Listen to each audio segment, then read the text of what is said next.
কানায় কানায় পূর্ণ তেহরানের ইমাম খোমেনি গ্র্যান্ড মুসল্লা প্রাঙ্গণ। চারদিকে শুধু কালো পোশাক পরিহিত শোকাতর মানুষের উপচে পড়া ভিড়। ১৯৮৯ সালে খোমেনির মৃত্যুর শোকের পর ইরানের ইসলামী বিপ্লবের ইতিহাসে এটি হতে যাচ্ছে দেশটির সবচেয়ে বড় জনসমাগম। প্রিয় নেতা আয়াতুল্লাহ আলী খামেনিকে শেষ শ্রদ্ধা জানাতে রাজপথে নেমে এসেছে লাখ লাখ মানুষ। গত ২৮ ফেব্রুয়ারি যুক্তরাষ্ট্র ও ইসরায়েলের যৌথ বিমান হামলায় ৮৬ বছর বয়সে নিহত হন ইরানের ৩.৫ দশকের সর্বোচ্চ নেতা আয়াতুল্লাহ আলী খামেনি। যুদ্ধের দীর্ঘসূত্রতার কারণে দাফন প্রক্রিয়া পিছিয়ে গতকাল শুক্রবার থেকে তেহরানে আনুষ্ঠানিকভাবে শুরু হয়েছে ৭ দিনব্যাপী রাষ্ট্রীয় শোক ও বিদায় প্রক্রিয়ার ঐতিহ্যবাহী আচার অনুষ্ঠান। শোকের প্রথম দিনেই খামেনির কফিনের সামনে কান্নায় ভেঙে পড়েন ইরানের পার্লামেন্টের স্পিকার মোহাম্মদ বাঘের গালিবাফ এবং পররাষ্ট্রমন্ত্রী আব্বাস আরাকচি সহ দেশটির শীর্ষ নেতারা। এই ঐতিহাসিক বিদায় অনুষ্ঠানে অংশ নিতে তেহরানে হাজির হয়েছেন বিশ্বের শতাধিক দেশের উচ্চ পর্যায়ের প্রতিনিধিরা।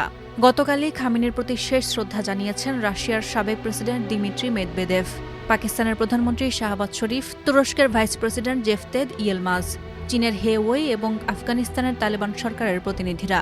ফিলিস্তিনের হামাস ও লেবাননের হিজবুল্লাহর প্রতিনিধি দলসহ বাংলাদেশের জাতীয় সংসদের স্পিকার হাফিজউদ্দিন আহমেদের নেতৃত্বে একটি দলও এ সময় উপস্থিত ছিলেন।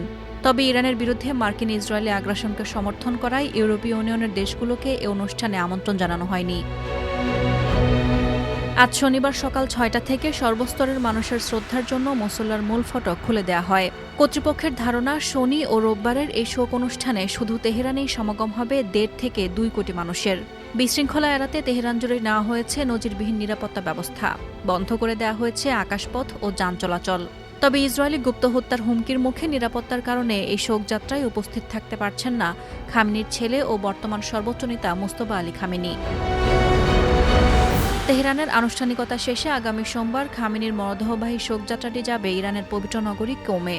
সেখান থেকে বুধবার মরদেহ নিয়ে যাওয়া হবে প্রতিবেশী রাষ্ট্র ইরাকের নাজাফ আন্তর্জাতিক বিমানবন্দরে। ইরাকের গভর্নর এরই মধ্যে এই উপলক্ষে বাগদাদের সাধারণ ছুটি ঘোষণা করেছেন। নাজাফ ও কারবালা ঐতিহাসিক ময়দানে ইরাকি জনগণের শ্রদ্ধা নিবেদন শেষে মরদেহ আবারও ফিরে আনা হবে ইরানে।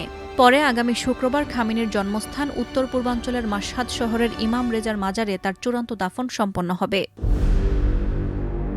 সাদিয়া ইয়াসমিন, প্রথম আলো।